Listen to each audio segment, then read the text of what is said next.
This episode is brought to you by the Marine Corps Association and Foundation.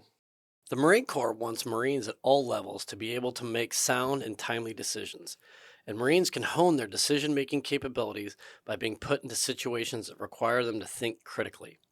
One way that the Marine Corps Association supports this is by providing decision-forcing cases. A decision-forcing case is a decision-making exercise that places participants in the roles of historical protagonists who at some time in the past faced a particularly challenging problem. In that role, participants are asked to devise, deliver, defend, refine, and critique solutions to the scenario as the scenario moves forward in time, creating new problems and opportunities. DFCs allow Marines to develop vicarious experience, develop decision-making skills under pressure, and foster critical thinking and creative problem solving. This is one of the many ways MCA supports Marines through an adult learning methodology. Learn more about our programs and support to Marines at mca-marines.org/professional-development. That's mca-marines.org/professional-development. Hey, Scuttlebutt listeners, thank you for joining us. I'm Vic. I'm here with Nancy. Hey, everyone. And we are here again with Paul Westermeyer. Paul, thank you so much for coming in. Yo, you're welcome. Happy to be here. Yeah, this is great. We have brought you in, so we're going back to back Archibalds.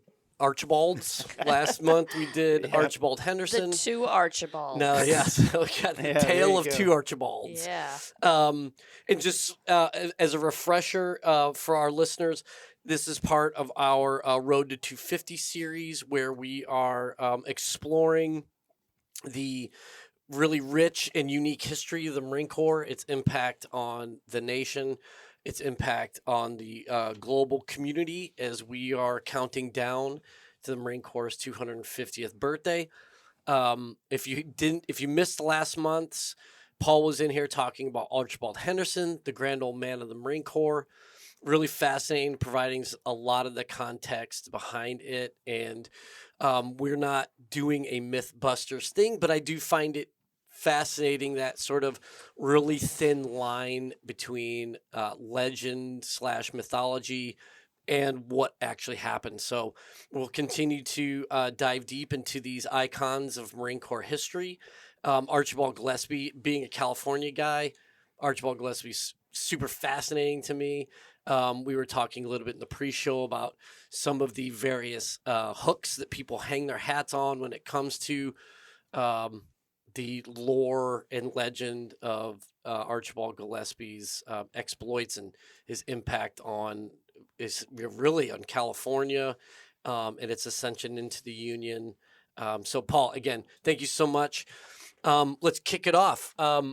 One of the things about Archibald Gillespie that I find really fascinating, and we talked a little bit about this in the pre-show, is here we have a lieutenant who spent the beginnings of his Marine Corps time on ship, and then all of a sudden he gets handpicked as a sort of agent courier for the president, right? I wouldn't say all of a sudden. Okay. He's a first lieutenant. Right. A fairly senior first lieutenant. Because he's been on ship for like 2 years, right? Or something up to this point. A little bit longer than that. Yeah. By the time he leaves, he's been in the Corps for 12 years. Okay. When he leaves the Marine Corps. Or when he leaves on this mission. When he leaves on this mission. Gotcha. Yes, he's been in the Marine Corps already for 12 years. So he's slow promotion rates back then. Everything is by seniority. Sure. And so basically, unless somebody leaves, retires, or dies, you don't go up. Yeah. And the officer corps, at least. The enlist, it's a little bit different, but also it's very flat. Mm-hmm. I mean, sergeant. We were talking only a few hundred, maybe a few thousand. Well, for officers, right? I literally have a list of all of their names, and there's no more than 100 total between 1798 and 1859. Yeah, so the number's small. Yeah. So Gillespie has a relatively standard career in the Marine Corps up until 1845 when he gets this mission. He serves on frigates and sloops. Though by this time, and I mentioned in the last podcast that there's a change in technology. And what's happening is that artillery is becoming much more deadly. The Dahlgren guns are being developed and the Parrott rifles. Basically, rifling is being introduced Mm-hmm. to these Right. big guns. And because the guns are bigger and they're more deadly, you use fewer of them. Sure. So And marksmanship, like we talked about, all of a exactly, sudden becomes a yeah. priority. Well, it becomes the gunnery, Gunnery, marksmanship, right, yes. right. And this is affects the ship. So when I say a sloop now, that's different than when we said a sloop in 1812. Right, we had man of wars right. with like 54 cannons and all Well, that good a stuff. sloop it was defined as 20 guns or less. Okay. And then frigates are generally between 20 and 50, 55 guns, so forth. That's why we talk about the Constitution with 55 guns, 54 guns being a heavy frigate. Mm-hmm. And those are the super frigates, almost like the German pocket battleships. However, if you go up to Boston, USS Constitution is still there, beautiful ship, right? All the guns out there, and you can walk on or see her. Then you can also go down, at least as far as I know, I think you still can, to Baltimore, and the USS Constellation is there. Mm-hmm. Now, the USS Constellation is the last sailing ship built for the U.S. Navy. She's not the original USS Constellation. She's the second one. There's a whole controversy about that. Not a controversy, but basically the Navy built a brand new ship with money that they asked for repairing the old ship. No. It's a bunch of budgetary appropriations. Am I right? Yeah, exactly.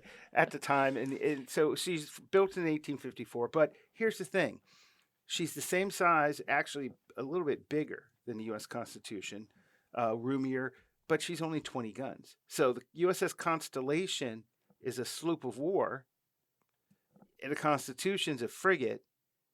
They're roughly the same size. The difference, of course, is that the Constitution is using those older guns, and they're both in action at the same time here, right? The Constitution is still an active warship. In 1854, when the Constellation's built, the Constitution is sailing around the world.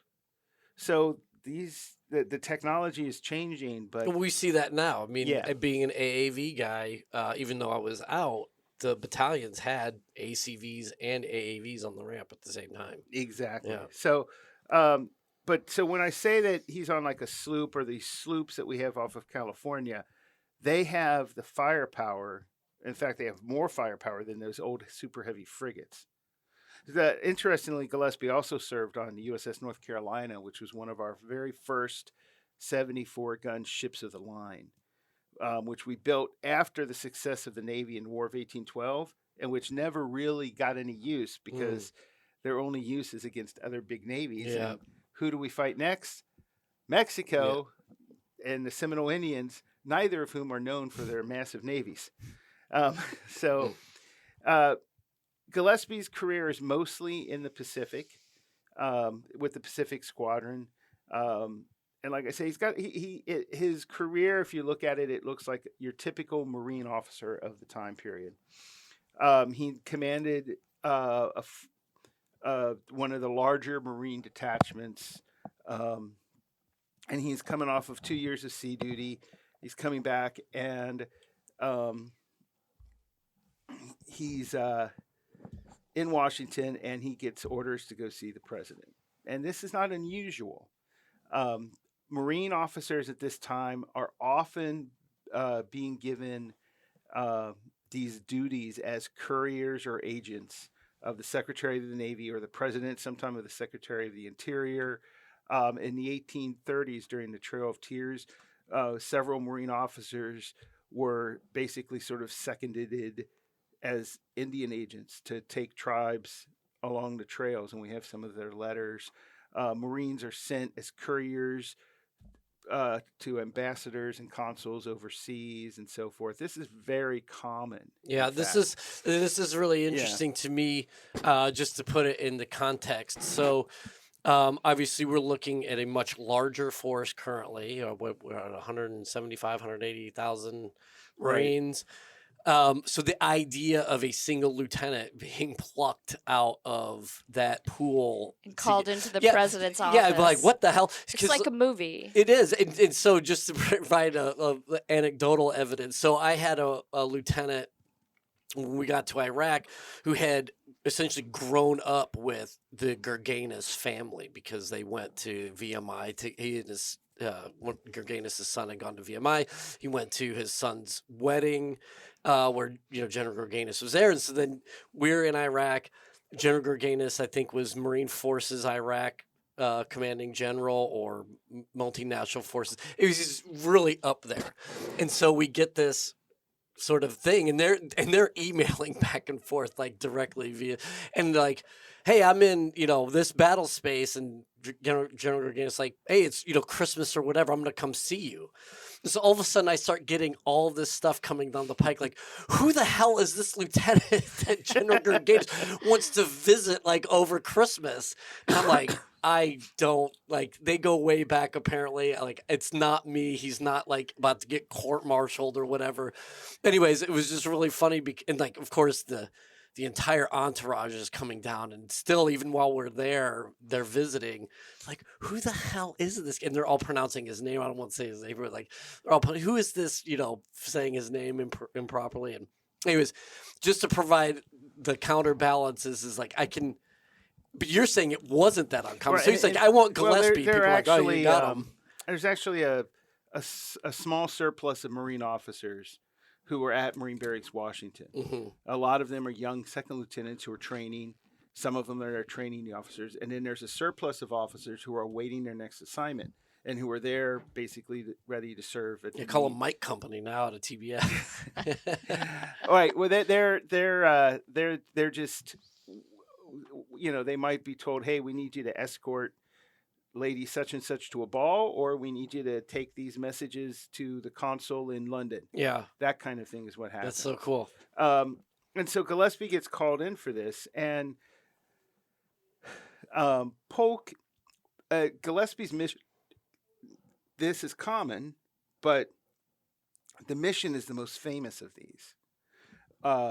Even though, like I said, there are probably hundreds of these, many of which we don't even have any documentation for. But Gillespie's is the most famous, and it's because of the impact of it. So President Polk comes into office, and one of his major goals is to annex Texas and annex California. He wants both of them from Mexico. Mexico has fought and gained its independence from Spain after the War of 1812. And then, of course, we have the Texas Revolution and so forth. And so that's one of Polk's major goals when he comes into office. And we'll set Texas aside. That's not really relevant to the Gillespie story, but let's talk Don't about. tell Texans that. You can't set Texas aside. Well, let's talk about California and give them their due this time. Because Sure. California is in many ways far more important during the Mexican War. The reason everybody wants California. Well, by everybody, I mean specifically, well, probably everybody, but Britain, the United States are the two main rivals. To Mexico. Well, Mexico has it, Right. but They- Britain they're and the trying to United States, hold and it. the reason that they want it now, it can get confusing because everybody's heard about the 49ers and the Mhm. gold. Sure. Nobody knows that exists. Nobody. Yeah. No. There's no like, well, we know there's gold. Let's go get it. There's not even that. There's no secret like, oh, we're going to steal the gold. It's about the oil, specifically whale oil. Oh. You got to think of whaling the same way you think of petroleum states in the modern world. Whaling is to the not the ancient world. I'm sorry.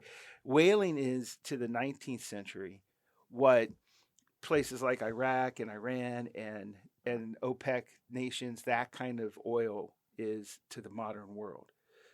It's Interesting. really difficult for us to get a grasp of how important whales and whale oils is to their economy. It impacts almost everything. And I mean, there's a reason why we almost kill all the whales. Right. It's, it's not just that we think it's fun to kill whales. It's because there's a massive economic benefit. And the Pacific is the place to get whales, right? That's where Moby Dick takes place. The United States had already had great success during the War of 1812 when the USS Essex just rampaged among the British whaling fleet in the Pacific. American whalers, especially out of New England, had great success in the Pacific. But the problem everybody had is, of course, that the Pacific is very far away. And what they want California for is the harbors. California has several excellent harbors. So don't have to go all the way around. All right. So that, the harbor, the whaling ships can go into the harbor, replenish, get more food, so on and so forth. This is pre-railroads. Mm-hmm. But, basically there's just this understanding that California is going to make it so much easier and better to whale and to fish in the Pacific. And it's all about the Pacific, which is going to sound very familiar to those of your readers who've been doing a lot of current strategic thinking. Yeah. The other thing, of course, is that California itself is very fertile in a lot of places. It's hard for us with the wildfires and all of that to realize this, the water issues, but California is extremely fertile.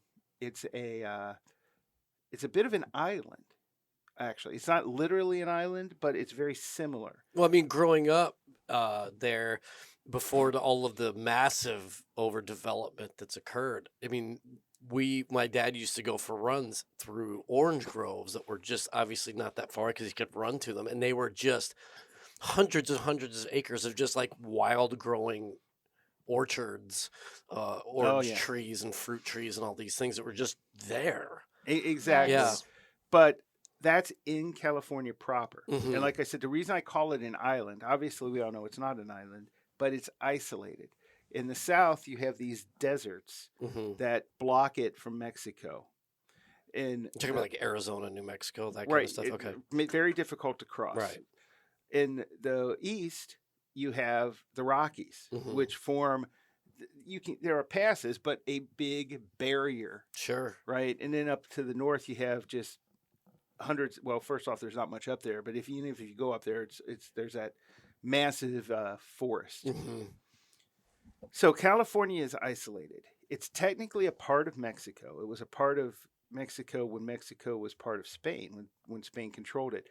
But the Californios are very isolated to the point where there's very little contact and movement. So I just said it. I'm going to generally talk about the Californios as the Spanish-speaking natives of California at this point. Okay. And these are the people who've come into California, and they're generally Spanish, and they've established a culture based around ranches and so forth. There's a Spanish name I can't recall off the top of my head for it right now, but what they don't have, generally speaking, is a military, because the Spanish government hasn't had the need to send an army up there. And when Mexico gets its independence, even though California is technically still part of Mexico, there's only a short period when California kind of says, hey, we're going to do our own thing, where Mexico sends some troops up there. They send about 100 to 200 soldiers. The only way they can get soldiers to go up there is they literally empty their prisons and enlist the prisoners in the army and send them to California. But we're talking 200 men for the entire right. Think about how big California is. Sure. And they're only there for maybe a year and a half.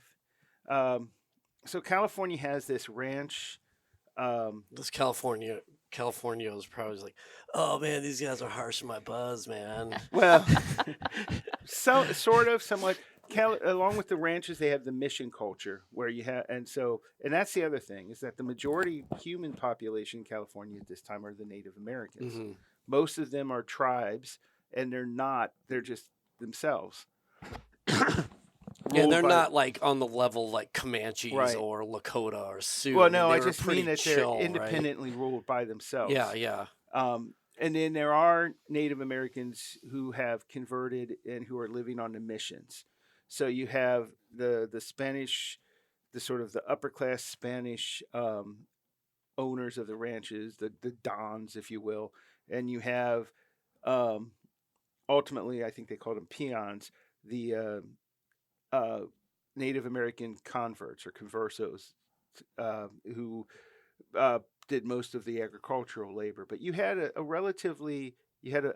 agricultural economy based around small towns, ranches, and missions,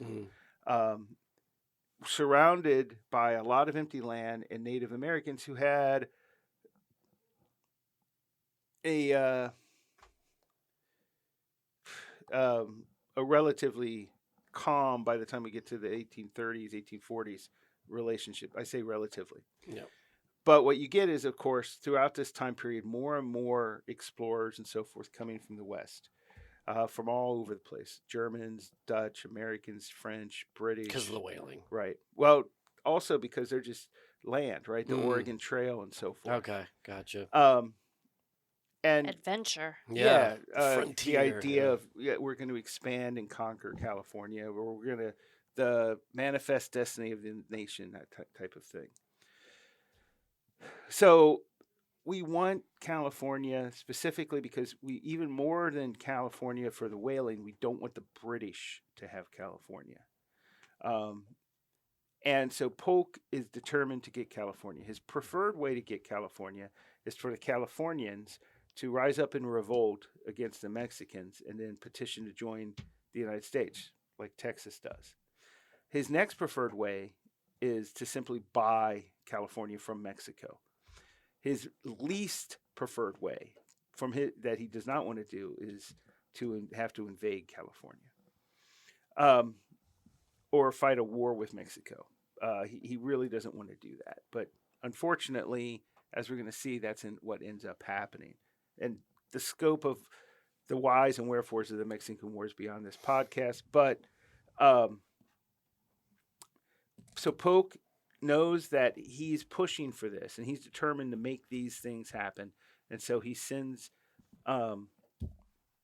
Gillespie with a message out to California. And Gillespie specifically is being sent by Polk to see the American consul, Thomas Larkin. And Larkin is already in California. He's the American consul there. As I mentioned, the Californios are very independent from Mexico. They don't have... I talked about that 200 men. Those guys are gone by the time we get to this time. I mean, and so the Californios basically just have their own militias and so forth. So there's not like a garrison. And so Larkin is trying to convince the Californios that they need to throw their lot in with the United States. And so, just really quick, sorry. So Gillespie, well, looking back, we see that he has a lot of qualifications that make him optimal for this mission. Yes, you're right. But was that a factor, or was it just like, oh, how lucky? Here's this random available. lieutenant, who also speaks Spanish and has this. The Spanish was the biggest thing. Okay. The fact that he was supposedly excellent at spoken Spanish, and I would argue he probably was, because based on what happens later, we know that he clearly communicates well with the Californios. So it was intentional that he gets picked. Well, for the most I part. think what happened is that Polk, again, we don't have records on all this, Right. but I think what happened is that Polk calls Secretary of the Navy and says, hey, send me a Marine officer, and if he can speak Spanish, that's best. Okay. Something along those lines. Yeah. And they're like, well, hey, the president needs somebody. Hey, anybody here in Marine Barracks, Washington, speaks Spanish? And somebody's like, hey, doesn't Gillespie? There you go. That's right. It's something along Gillespie those will lines. do it. Yeah. But for Gillespie, this is a huge opportunity because California. I've been reading way too many accounts from the time period. California is everybody knows it's just a natural resources rich environment. It's a great place for land. This is the new place.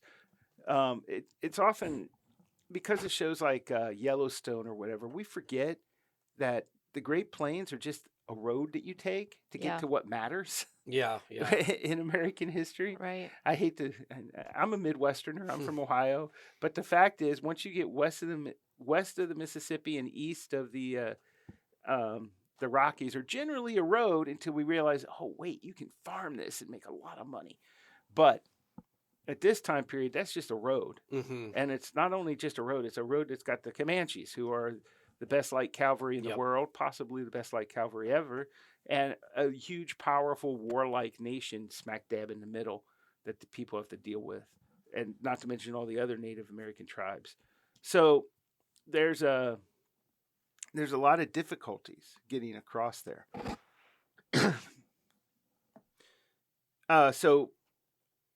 But a lot of people see California proper as huge opportunities. Like, you can get rich, you can become, this is where you go. And Marine officers, you don't have opportunities to get rich, Mm-hmm. especially at peacetime. In the War of 1812, you might hope to get prize money from but ships. Yeah, right. at peacetime, you're like, oh, great, they're sending me to Key West. Right now, we're like, great, but the first 3 or 4 years of the Key West barracks for the Marine Corps, we had 100% fatality due to disease. A lot of mosquitoes in Key West. Exactly. So it's like, like I said, for the Marines, Key West was like a death sentence. Yeah, sounds like it. And that's the kind of posting you might get. So getting like, oh, hey, I get to go California. to this. Sounds like a great deal. So that's the Marine Corps that Gillespie is leaving or is part of. And on top of that, apparently, and we don't know all the ins and outs exactly, but he's given personal letters, because basically everybody watching, hey, Polk's like, I got a guy going out there, and Captain Fremont, who is an Army topographical engineer who's leading an exploration expedition out in California, and he has I think it's his father-in-law, who is a senator, and he gives personal correspondence to Gillespie to get. He's like, hey, when you get out there, look up my son-in-law and give him these notes and letters. Now, both the senator and Fremont are big in this idea of, hey, we want to get California. Everybody wants to be the guy who gets California. They want to be California's George Washington, right? Everybody wants to get that glory, and not only that, but they want to be like, oh yeah, then you can become governor. But say land entitlements. Yes. From yeah. So Gillespie is part of all this, hoping to get these opportunities down the line. And so we know he has official messages from Polk to Larkin, and we're told later on that they involve telling Larkin, some guidance on trying to convince the Californios and so forth. And then he also has personal correspondence from the senator to Fremont. Now, there's a lot of like, what else does he tell Fremont? We don't know, or what else is he supposed to? That's unclear. Mm-hmm. And the reason that's unclear is because there's a lot of people saying two different things here. So Gillespie leaves for Mexico.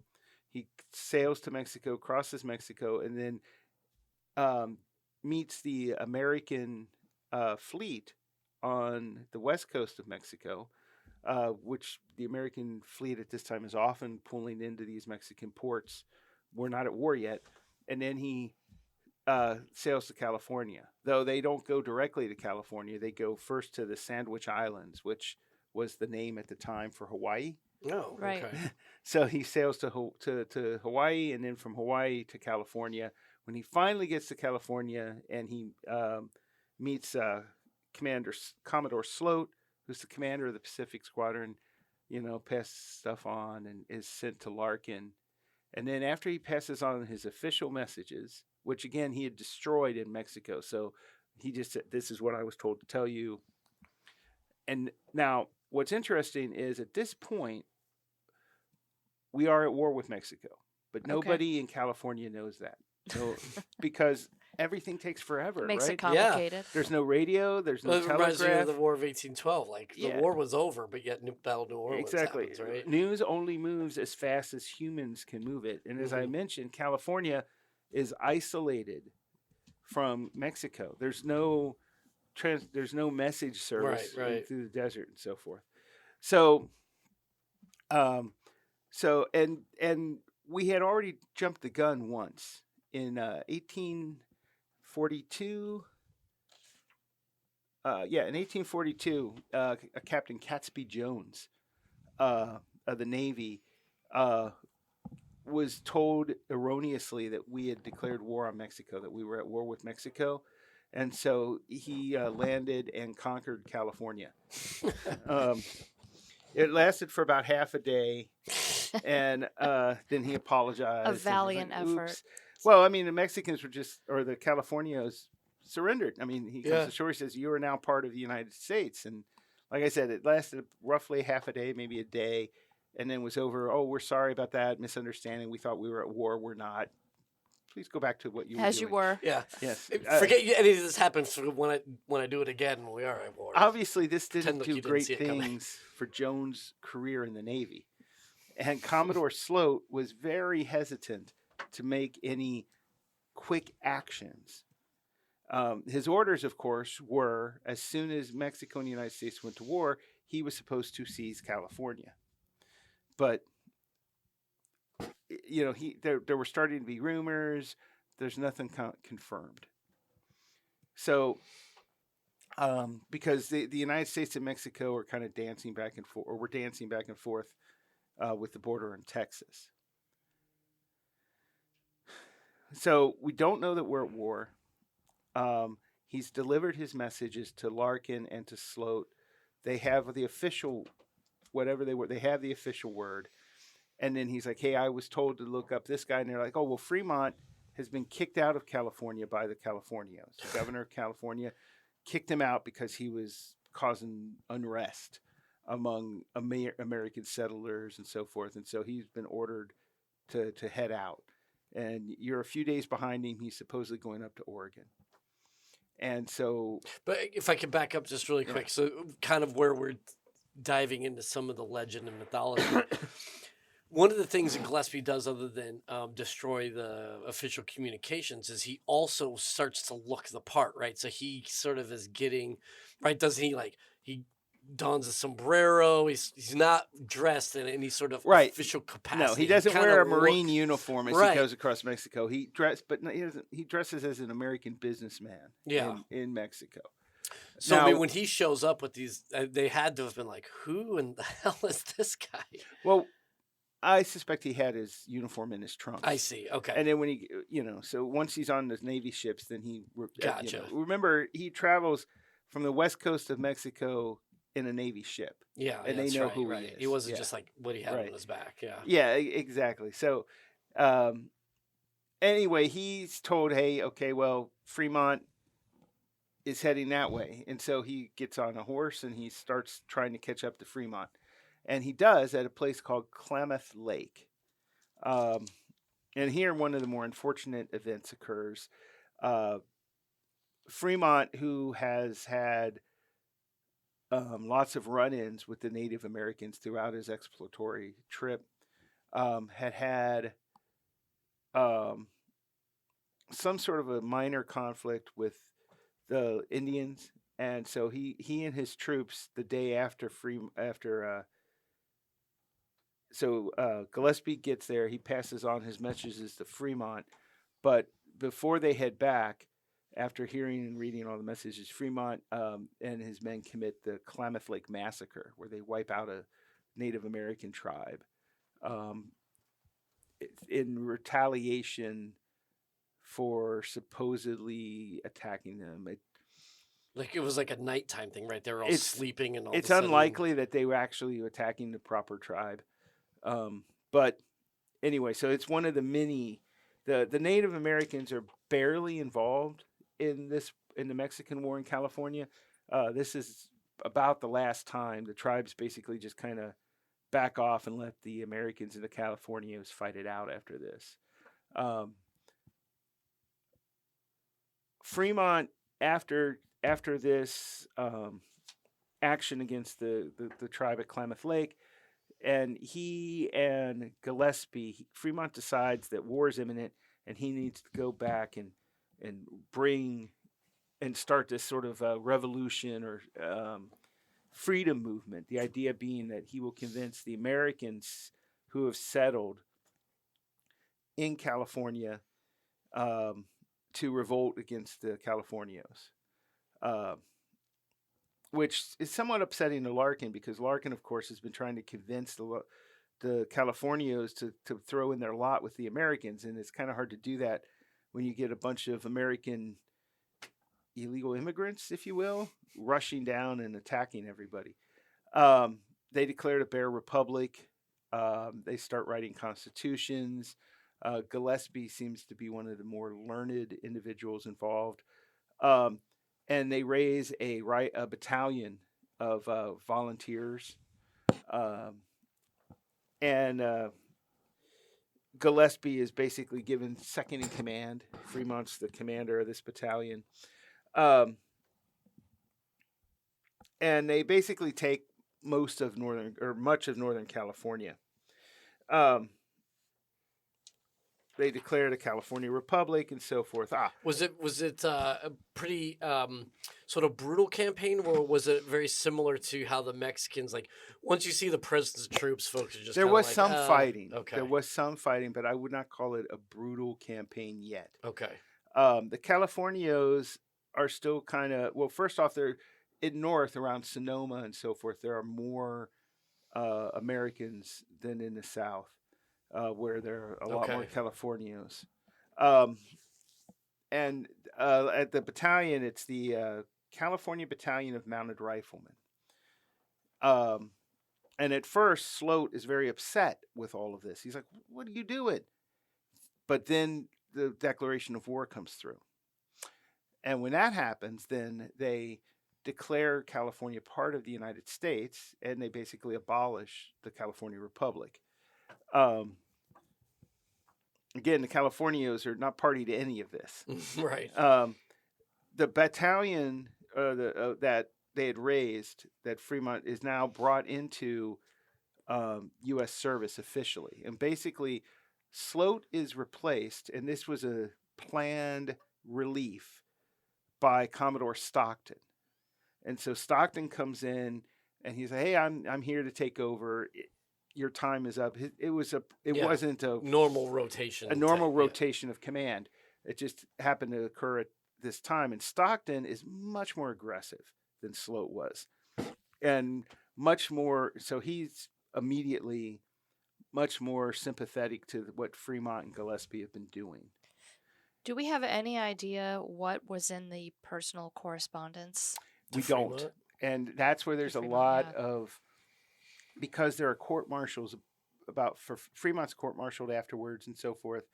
And so there's a lot of controversy afterwards as all the different people, Stockton, Fremont, General Kearney, who we'll meet here coming up, they all are jockeying over who gets the credit, who's in charge, and so forth. So Stockton takes charge. He brings these volunteers as the California Battalion of Mounted Riflemen into the U.S. Naval Service. And Gillespie is their XO, second in command, Fremont's their commander. And we talked earlier about how MARSOC could really embrace him. And this is a very MARSOC style training of, non-military militia. Mm-hmm. Much like O'Bannon with the mercenaries there. So this is and Gillespie is primarily going to be operating in that fashion. Yeah, so he's more special ops, sort of military advisor role than, like, say, a spy. Certainly from this point forward. Because even though he was sort of an agent. Right. of the president and the Department of Yeah. State. Well, he It- was never a spy. He's Right. a courier because he's not looking for information to give Yeah. to other Yeah, people. he's He not is collecting. carrying information Right. from point A to point B. And then once he gets there, then he takes on this role as an agent who's supposed to. Remember, Polk's plan was he wanted a revolution, and he basically wanted California to willingly come into the United States. And that's part of why there are these controversies, is that they don't quite pull that off. Yeah. Now that Stockton is in command, and now the California Battalion is fully part of the Naval Service. So the Navy is now in charge. They've declared California part of the United States, and now they're going about taking over. So in that sense, Gillespie is now with the squadron, with the fleet, and so there are Marine officers. There's 100 to 200. I don't have the exact number. Marines with the Kind squadron. of falls back in on the table of organization. Well, except he doesn't. Oh, because of course all of those Marines, all of the Marine detachments aboard these vessels have their own commanding officers and sergeants, and Gillespie is an extra, right? gotcha. And he's commanding, And Fremont's army. and he's in Fremont's Right. battalion at this point. And so Gillespie is a liaison, if you will, between Fremont and the Naval Service. Gotcha. And so they at first they're very successful. They go down, they take Los Angeles, they take San Diego, and so forth. And the California Battalion is in Los Angeles and set up at Ciudad de Los Angeles, and set up as a garrison there. And then Gillespie is left in charge in Los Angeles as the head of the garrison and the head of the city, if you will. Now he tries he tries to do this properly and to avoid conflict. Remember, they want the Californios. They want these Spanish-speaking California natives. They want them to want to become Americans.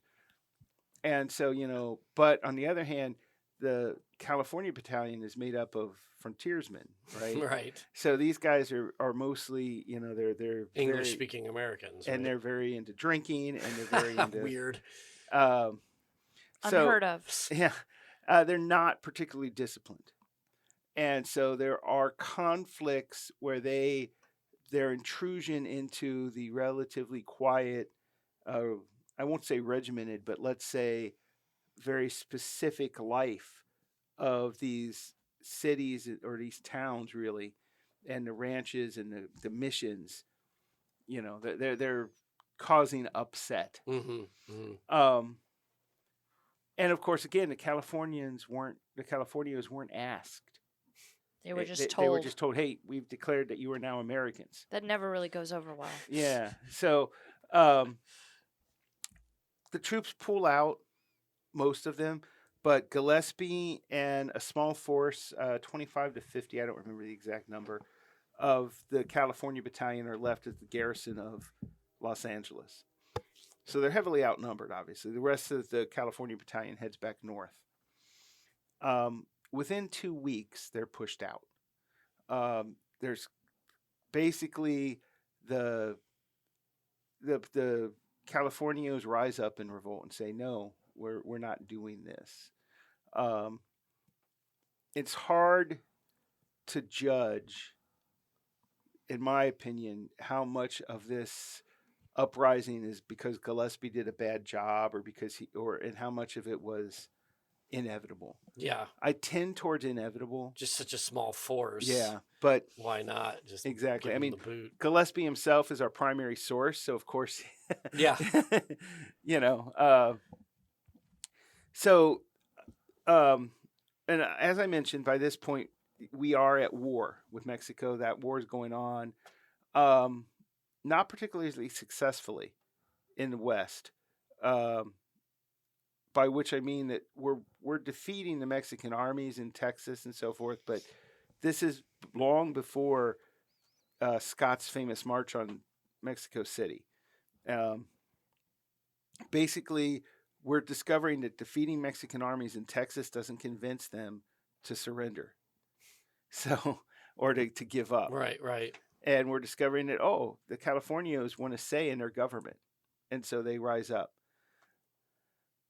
And so for Stockton, this is annoying because he had hoped to move his naval squadron down to Baja and the west coast of Mexico for his second mission, Right. which is to blockade the coast there. And then he wanted to form a naval brigade of sailors and Marines and march on Mexico City.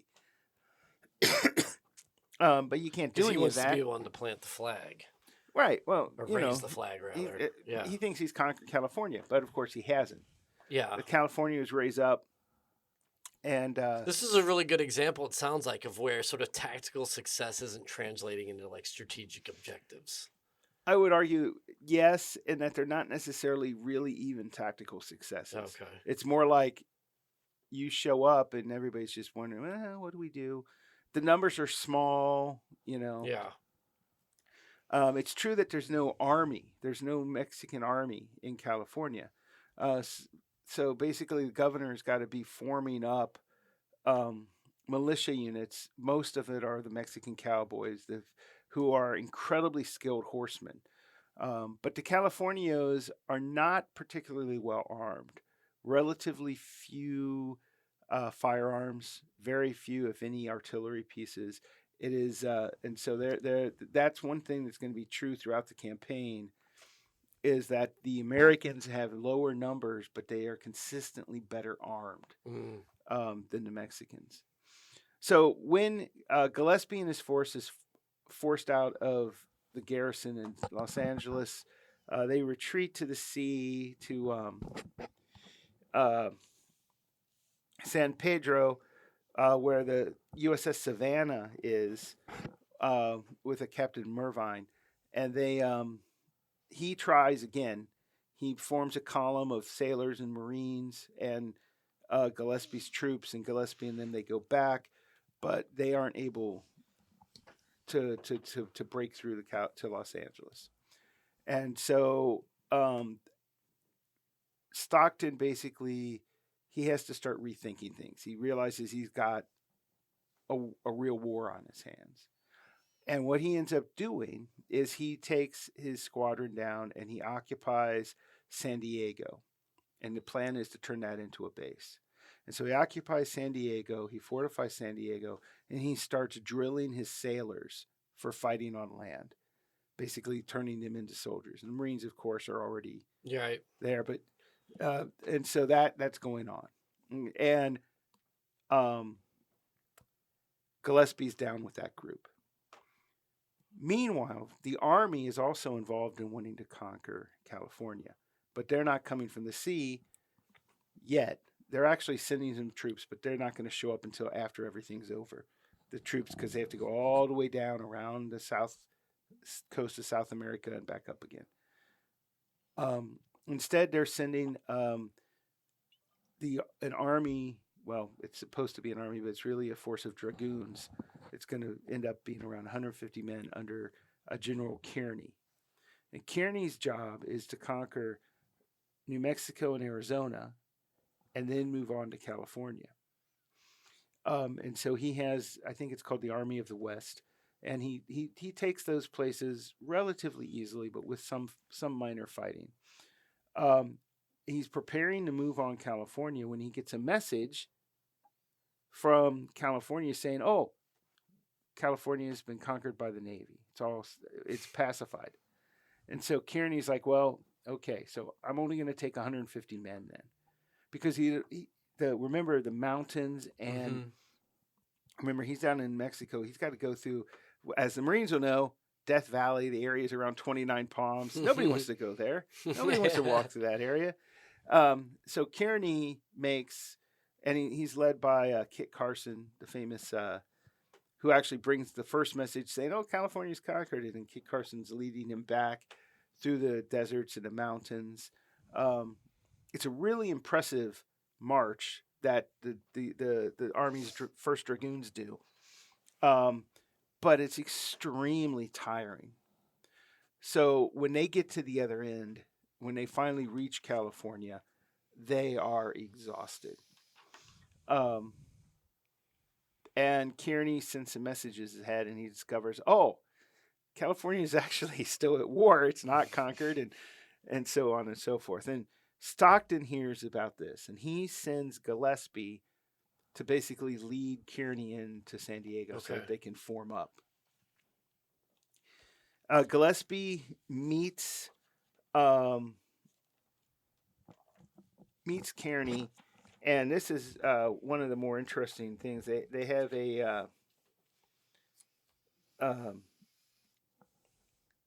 a big battle with a group of Mexican lancers. And so the Mexican lancers and the dragoons are actually really poorly mounted. Remember, their horses just suffered through this desert Yeah. crossing. And the dragoons win. I'm sorry, the Mexicans win, the lancers. The dragoons are forced into a retreat. They end up on a place called Mule Hill, where they all form a sort of a defensive position, while the lancers are very good with their lances. They're very good in the horse combat, but again, they don't have very many firearms. And so the dragoons, and if you know, dragoons are supposed to be able to fight on foot or mounted. And so when they're afoot with their rifles or their carbines, they become very effective at holding off the lancers. But the fight is brutal. Gillespie himself is badly wounded, so is Kearney. Gillespie takes a lance to his lung. Ooh, wow. Jeez. It's a very riveting fight. Again, Gillespie's one of our major people who talks about it, but again, According to him, it was. but he's not the only one who talks about the fact that he got lanced in the lung. So. And lived to tell the In story. what area is this at point? 'Cause if they're coming. This is just outside of San Diego. Okay. The area that they Where all the $1 million homes are, like Rancho Bernardo, Escondido. yeah Anyways, and they've just. Yeah. Mule Hill is the name of the hill that Okay. they focus up on.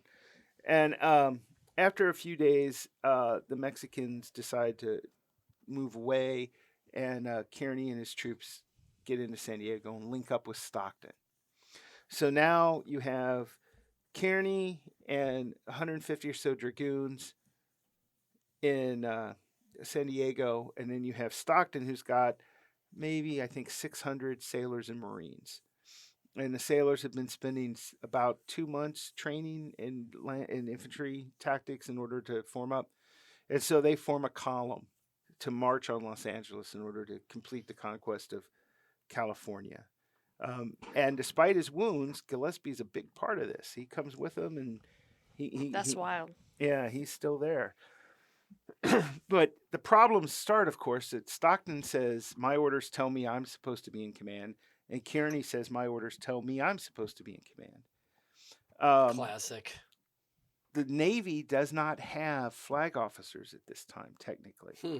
Stockton is a captain, and that's the equivalent of a colonel, as Right. we all know. 06 captain. There yeah. are no admirals in the U.S. Navy at this time. Huh. Stockton's title of Commodore comes from being the senior captain in command of a squadron.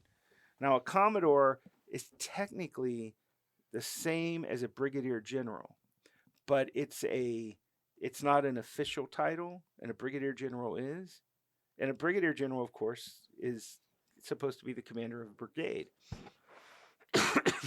So Kearney and Stockton have basically conflicting orders.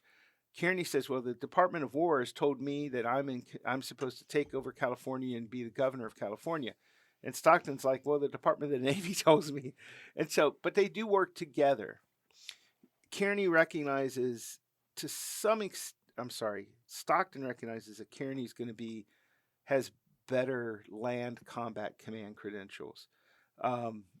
But he's still so he sort of backs off with letting Kearney, but there's constant tension there. Yeah. It's fraught. Stockton does not impress the Marines. Watson, Bull Watson, who's one of the senior Marines of the squadron, who left us a diary, which is just a wonderful resource Oh, for all of wow. this. That must Talks be ab- really interesting to read. it is, and we published it, so you can find it on our website and so forth. But he talks about how Stockton just like has all this personal baggage, so that he can like basically live in comfort on the march to Los Angeles. He thinks it's clear that he does not, though it's possible that he thought that Stockton should have simply left a Marine in command and Right. stayed with the ships. At any rate, we fight several battles going north with the Californios, La Mesa, and so forth, and ultimately we're very successful. And Stockton, at one point, personally cites takes command of one of the artillery pieces, and knocks out a Mexican 9-pounder. So he isn't a he does pull his weight, but once we take over again, then that's when more controversies start. Stockton is a little bit more willing to allow the army to take over as the occupying force. There's a sense that that occupation is an army mission, not a navy mission. And so, and that's something that I think you're going to find later on moving forward. And you can see it started to kind of creep in here. And also remember, Stockton has a second naval mission. Once California's secured, he's supposed to do the blockade down to make sure, right? And then he also wants to march on Mexico City, and he becomes even more convinced that he wants to do that. Now that the Scott mission and march on Mexico City, he dreams of being part of this big pincer movement. It never happens, but so Stockton, he's relatively aggressive and so forth. He's a fascinating sailor. But so Stockton and Kearney, who's in charge, the numbers change because several merchant vessels carrying U.S. Army troops arrive, and also a battalion of Mormon volunteers arrives, and they're all part of the Department of War, part of the Army, and so they all become garrisons in California, and so Gillespie ultimately is then sent back, and his career after this, is kind of Unremarkable. yeah. He was breveted captain, so there are not a lot of ribbons at this time. The Medal of Honor doesn't exist yet. Right. So for his heroism and his defense of Los Angeles the first time, he's breveted captain. So a brevet is not an official promotion, but most of the time it means you get the pay and you're a captain, but it's like frocking. Yeah, days. kind of. I guess you don't get the pay when you get frocked. You just get to wear the title. But yeah.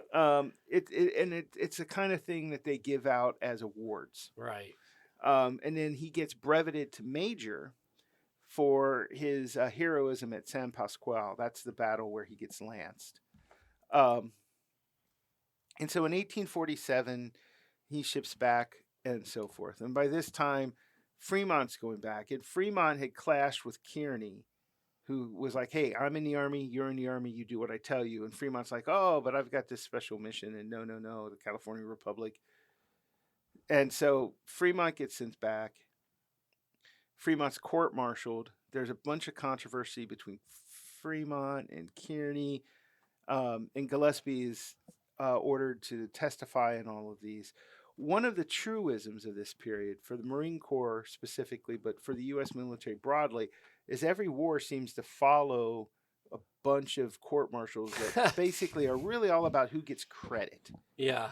Right? The March on Mexico, the Chapultepec and all that, there's a bunch of controversies after that, a bunch of court-martials. So Gillespie is involved in all of this at first. He just doesn't get a ton of commands. In 48, He's back at duty at the barracks. Um, Eventually, he's given command of the Marines at the Navy Yard, which is basically once you're a captain or a major, which as a brevet major, and his captaincy was confirmed. Um, you can either command on one of the major vessels, like one of these big sloops, like the Mhm. Constellation, a frigate, a man of war, or you can command one of the Marine barracks, the Marines at the yards, like up at Boston, Norfolk, New York, Philadelphia, California, or the Marine barracks, Washington. Um, Commanding the barracks, I mean, as opposed to Right. Being out on the ship. commandant or being on the staff. Gotcha. The commandant's got a 4-person staff of captains. So basically, he continues until 1853. In 1853, he's had a lot of health problems, which you can imagine after being stabbed in Yeah, the he's only lung. got one half of a lung working. Yeah, and he's been ordered to assume command of all the Pacific Squadron Marines, which he doesn't want to do because of his health issues, and then he's charged by Captain Mervine, which is interesting, with having somehow swindled or stolen or bilked his fellow officers in the Pacific Squadron while he was in California. And we don't get too many of the specifics of this because rather than face a court martial, he resigns. And then he heads back out west and does various clerking jobs in California until he dies in 1873. Wow. So this is so when we talked a little bit and you alluded to it as well, like sort of the implications, like sort of the first sort of special operator.